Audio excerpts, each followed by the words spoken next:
มาเที่ยวที่เมืองลาวแถวเขตน้ำพากเนาะแล้วมาเบิ่งกันว่าแถวนี้จะมีอย่างไรเป็นตาส้มเดี๋ยวไปเลยเนาะมีอย่างกระยาเนาะเราจะเก็บบรรยากาศรอบๆไปเลยเนาะ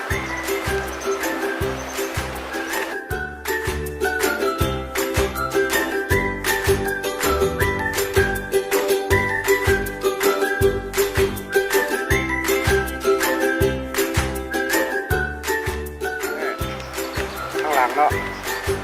ควายน้องยานกล้วยสดน้องยานกล้วยตำกล้วยตำหลายตัวเนาะแถวนี้กล้วยหลายเนาะตัวยังรักษาไว้ได้ดี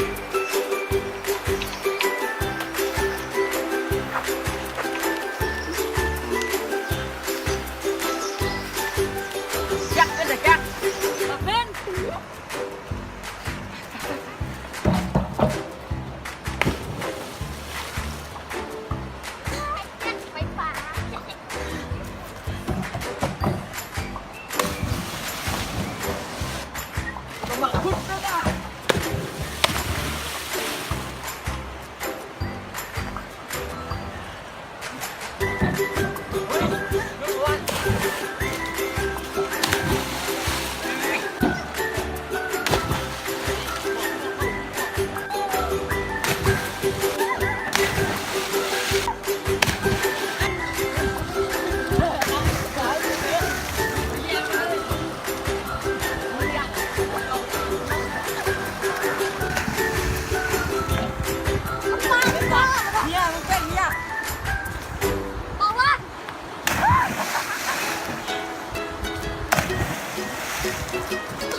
สำหรับคลิปนี้เขาก็จะจบกันเพียงเท่านี้แล้วพบกันใหม่ในคลิปหน้า